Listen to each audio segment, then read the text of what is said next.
देखिए, सबसे पहला तो जो उनका जो ट्वीट है और जो उनका मैसेज है वो बड़ा भ्रामक है। जो बिल पास हुआ है और जो वो कह रहे हैं ये दोनों अलग अलग बात है। बिल में इतना ही है कि राज्य सरकारें अपने अनुरूप अब टैक्सेशन जो रॉयल्टीज है, मिनरल पर रॉयल्टी, मिनरल पर और जो मिनरल की भूमि है उस पर जो है टैक्सेस रॉयल्टीज अपनी मर्जी से फिक्स नहीं कर सकेंगी, केंद्र सरकार फिक्स करेगा। तो इसका कहीं से ये मतलब नहीं हुआ कि हटा दिया गया है। इसका कहीं से ये मतलब नहीं हुआ कि राज्य सरकारों का कहीं कोई भूमिका नहीं है। केंद्र जब भी कोई काम करती है, आप जानते हैं, राज्यों के सहमति से करती है, उनके साथ बैठ करके, मिल बैठ करके बात करके करती है। अब इस बात को आपको समझने की जरूरत है कि वर्तमान बिल भारत सरकार को क्यों लाना पड़ा। मैं इसका एक उदाहरण दूंगा कि आप जीएसटी का बिल को देखिए। थोड़े दिनों पहले जीएसटी पूरे देश में लागू हुआ। आज कश्मीर से लेकर के कन्याकुमारी तक पूरे भारतवर्ष में एक अगर सामान बिकता है तो उसका टैक्स का रेट और ड्यूटी का रेट एक ही है, दो नहीं है। मिनरल में ये प्रॉब्लम हो रहा था कि अलग अलग राज्य अपने अनुरूप में अपने टैक्सेशन को रख रहे थे, जिससे एक इम्बैलेंस हो जा रहा था।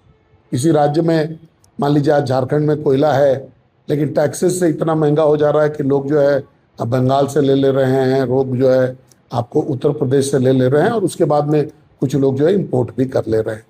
तो ऐसे क्या है कि पूरा जो इकोसिस्टम है वो खराब होता है।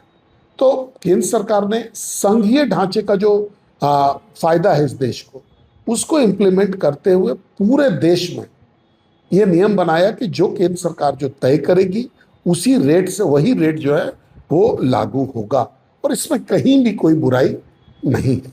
मुख्यमंत्री जनता को बरगलाने का प्रयास कर रहे हैं। देखिए, अब जो अभी आपको एक चीज देखना, आपको एक चीज ध्यान देना पड़ेगा, इसका टाइमिंग देखिए, और जो मुख्यमंत्री का गलत बयानी है उसको भी देखिए। ये इसका एक ही लक्ष्य है कि जो अभी किसान, ये जो आपको स्टूडेंट्स का जो आंदोलन चल रहा है, उससे दिशा को भटकाना, उससे लोगों के ध्यान को डिस्ट्रैक्ट करना एकलौता पर्पस है।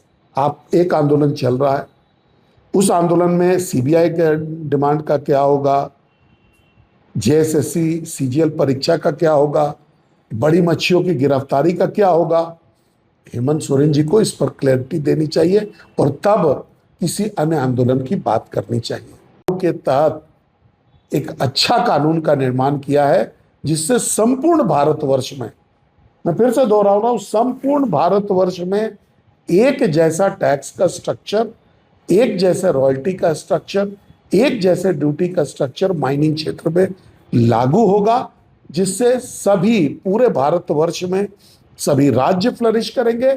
सभी राज्य के रहने वाली जितने भी जो कंपनीज हैं, चाहे वो सरकार की कंपनी हो, चाहे वो गैर सरकारी कंपनी हो जो कि इस खनिज में इन्वॉल्व है, वो भी फ्लरिश करेंगी और यहाँ की जनता भी फ्लरिश करेगी। देखिए, समस्त भारतवासियों को इस 80वें स्वतंत्रता दिवस की बहुत बहुत बधाई, शुभकामना।